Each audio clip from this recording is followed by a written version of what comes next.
Hey, how you doing? My name is Chancelin. I'm out of DC. I'm born and raised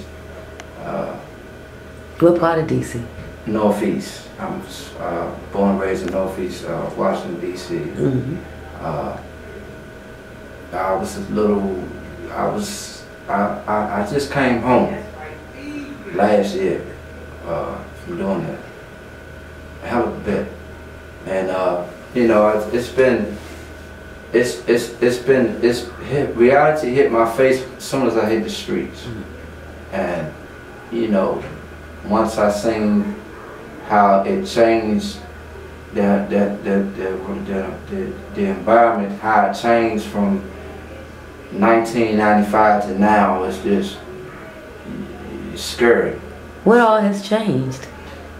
I mean, a lot of places not there no more. A lot of places, what I'm saying, are being remade.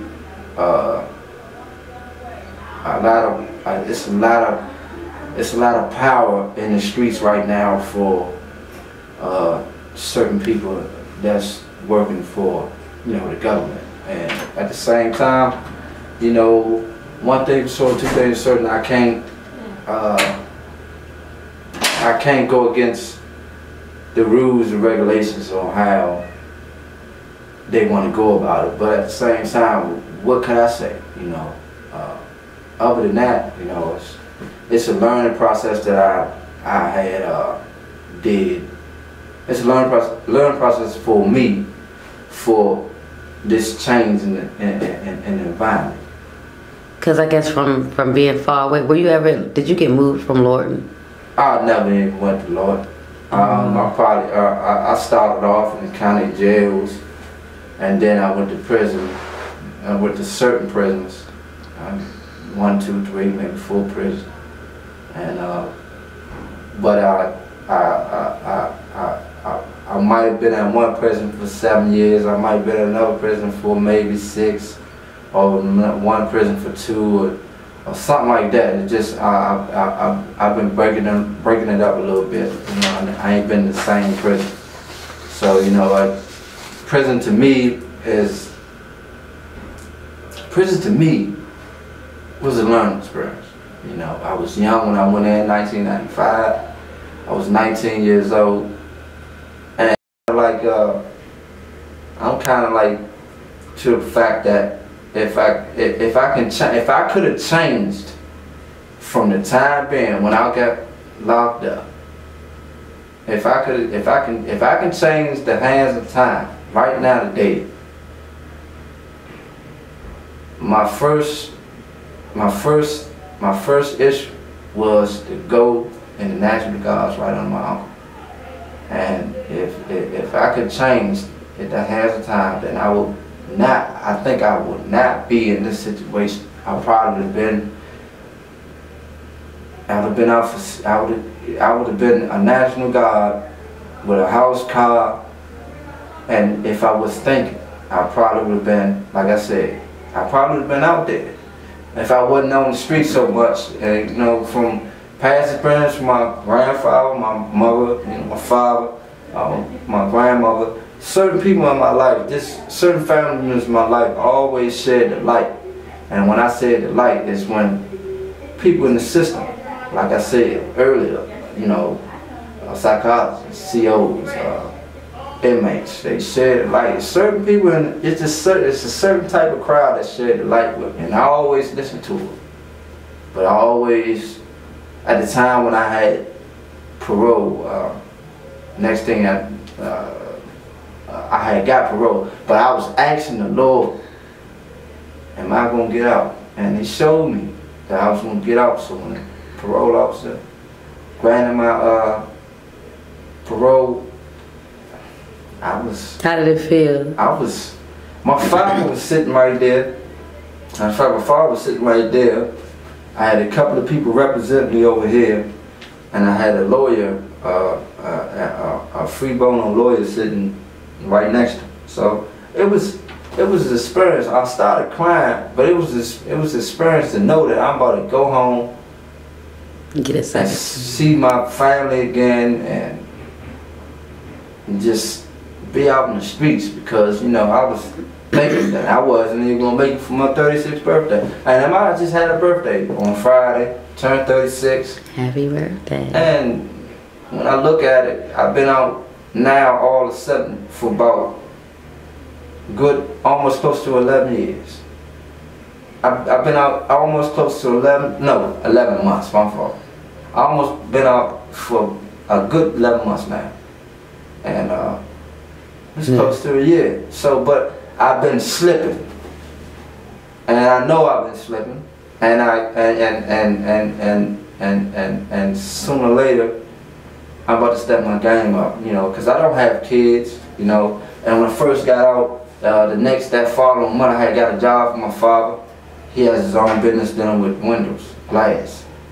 And my finance and stuff like that, I was getting paid every week under construction. So, you know, it's like right now, my father's job is like seasonal. He don't have a job like every day or every week or every month. Right now, everybody's laid off. Certain people's laid off the job. I'm even laid off. Even though he's my father, he laid me off because ain't no work. So if it was case may be, if I get a call from tomorrow, next week, come on, you're going such and such and such. So that's my story. I mean, I've been in for 16 years for a violent charge, and you know, my experience today is to tell the youth. Every time I see the youth right now today, it's so messed up that you got 16 and 17-year-old walking up to me and asking me for a cigarette, and I can't get no cigarette. And at the same time, you know, when I look at that, you know, I see where the parents at. Why the parents ain't around these kids? You know, one thing short, two things short. If I had the chance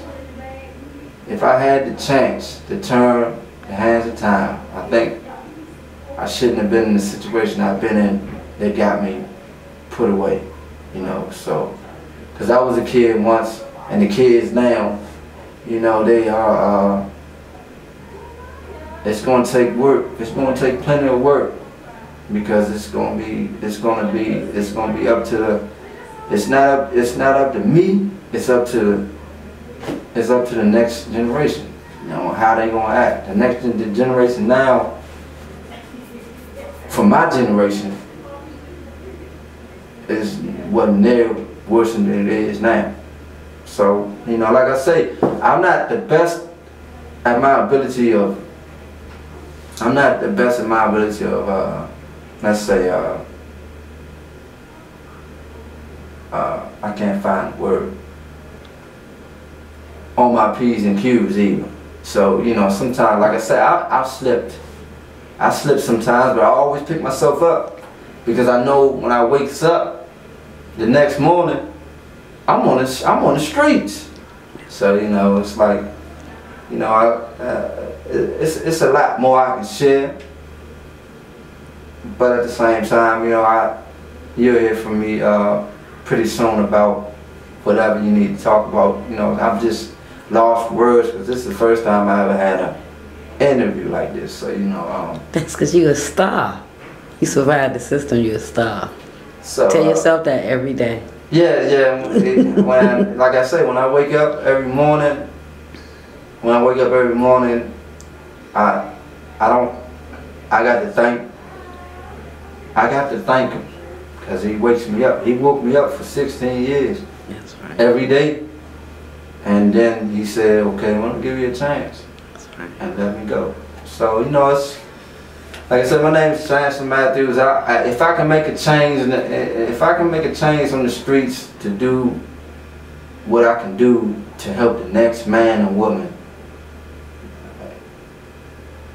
I do it. You know, it's not the problem. It's not a problem helping out the next man and woman on how, you know what I'm saying, it is nowadays, and hopefully, man, I can get a chance to shine the light on somebody that shine the light on me. Thank you so much.